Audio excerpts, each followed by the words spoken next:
এই হলো আমাদের পান্তা। ভাবুন তো তার প্রিয় খাবার কি? ঠিকই বলেছে, পান্তা। রোজ বুড়ি একখানি পান্তা রাখে, কিছুটা খায় আর বাকিটুকু পান থেকে পান্তা করে রাখে। আর সাত সকালে উঠে সেই পান্তা খেতে বসে যায়। পান্তা। কিন্তু আজকাল বুড়ির মনে কোনো শান্তি নেই। প্রায় বুড়ি যখন ঘুমিয়ে থাকে তখন এক চোর এসে বুড়ির পান্তা খেয়ে যায়। আমার পান্তা। এক না, দুই না, এদিকে পুরো 5 দিন এই দুষ্টু চোর আমার পান্তা ভাত খেয়ে গেল। না, আর কত সহ্য করে যায়? এই শেষ। দাঁড়াও চোর মশাই, আমি আজই যাব রাজা বাড়ি নালিশ করতে। দেখতে পাচ্ছি পান্তা বুড়ি ভীষণ ভেবেছে। রাজামশাইয়ের কাছ থেকে কোনো এক সমাধান না নিয়ে সে বাড়ি ফিরবেই না। পান্তা বুড়ি সব কাজ ফেলে অন্ত হয়ে রাজার বাড়ি ছুটল। যেতে যেতে হঠাৎ বুড়ি দেখে পথে এক শিং মাছ ছটফট করছে। পান্তা বুড়ি থেমে গেল। কি ব্যাপার? তুমি এই রাস্তার মাঝে কি করছো বাছা?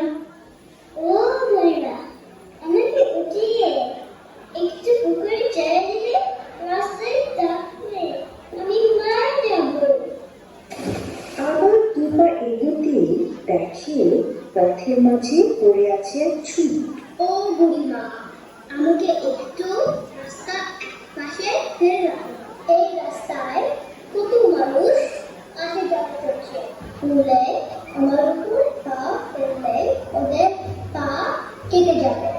বুড়ি ঠিক তাই করে আবার ভান করে হাঁটা শুরু করল। কিন্তু একটু না এগোতেই আবার তাকে থেমে যেতে হলো।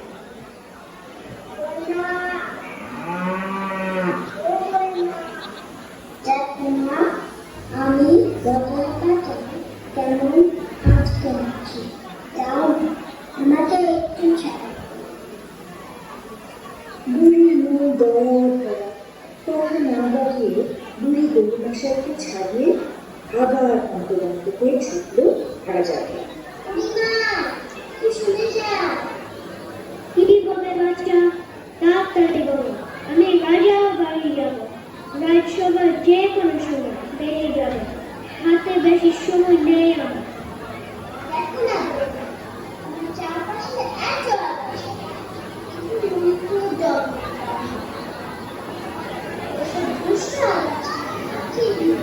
সব খুশি। আমি কিছু দেখো দিয়ে গেছি। এতক্ষণ বুঝে গেছেন আমাদের পান্ডবী মন মায়ায় ভরা, তাই বেচারি বসে গেল বেল গাছের চারপাশের আগাছা পরিষ্কার করতে।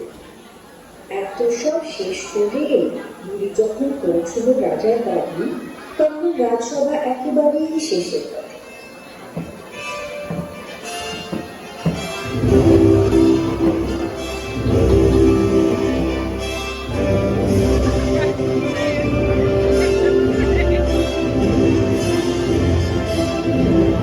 রাজা মশাই, এক চোর এসে রোজ রাতে আমার পান্তা খেয়ে যায়, আপনি বিচার করুন।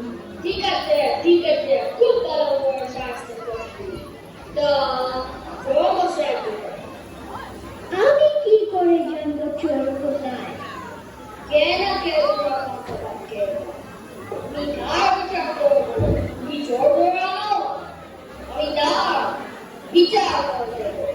আমি চোর ধরবো, তবে আপনি কেমন রাজা হে? এত সৈন্য সামন্ত দিয়ে কি করবেন? এদের কি তবে নাকি তেল দিয়ে ঘুমাইতে রেখেছেন? এই পাগল বুড়ির কথা শোনো।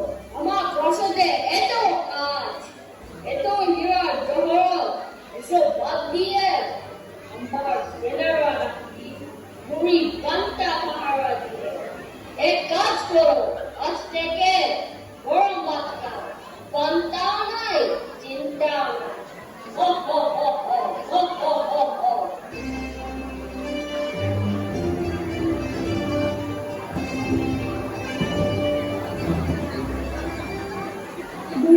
বুঝলো রাজামশাই কিছুই করবে না। বুড়ি রেগে মেগে বাড়ির পথে যান। পথে দেখা হলো সেই বেল গাছের সাথে। ও বুড়িমা, মুখ এত বেজা কেন? এক চোর এসে রোজ আমার পান্তা খেয়ে যায়। রাজার কাছে গেলাম বিচার চাইতে, রাজা কিচ্ছু করলো না। বুড়িমা, আপনি বের হয়ে যান, রাতে চুলোয় পড়া দিল। একে একে বুড়ির গরু, ছুরি আর শিং মাছের সাথেও দেখা দিল। বুড়ির কষ্ট শুনে গরু বলল, আমার থেকে গোবর নিয়ে দরজার সামনে রেখে। ছুরি বলল, আর ওই গোবরের পাশেই আমাকে রেখে দিল। শিং মাছ বলল, আর আমাকে পান্তা হাঁড়িতে রেখে। ক্ষুধায় ক্লান্ত বুড়ি এই সব নিয়ে তাড়াতাড়ি বাড়ির পথ ধরল। বাড়ি ফিরে এক হাঁড়ি ভাত রেখে কিছুটা খেয়ে বাকিটা পান্তা করে রাখল। আর সেই পান্তার হাঁড়িতে শিং মাছকে ছেড়ে দিল। এরপর গোবর রাখলো দরজার সামনে, আর তার পাশে ছুরি। মাটির চুলোর ভেতর বেল রেখে দিল। তারপর বুড়ি কাঁথা মুড়ি দিয়ে ভাত ডেকে দিল এক ফোঁক।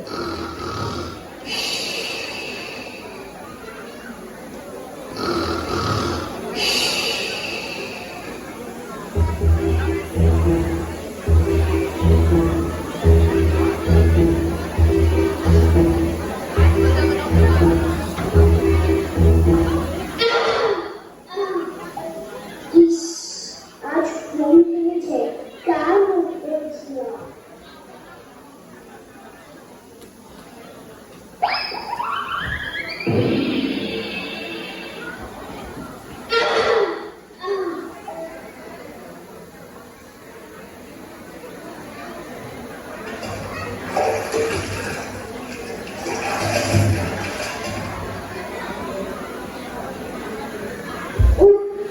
এই ঠান্ডার মধ্যে বাড়িতে বৃষ্টি হলো।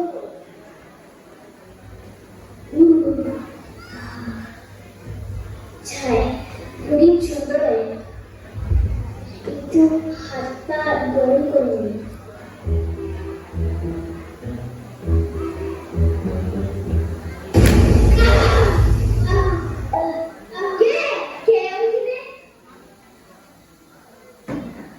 সারা জীবনের মধ্যে শিক্ষা হয়ে গেছে, আর কোনদিন জড়ি করতে পারবো না।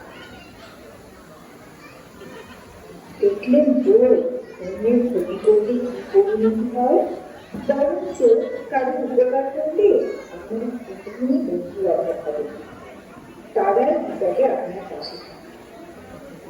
কাকবাবুজি কতগুলো নতুন বন্ধু হয়ে গেল দেখলেন, আর কেমন করে সবাই মিলে ছোটকে দিতে পারবেন। এখানে গল্প আর মুখে গেছে।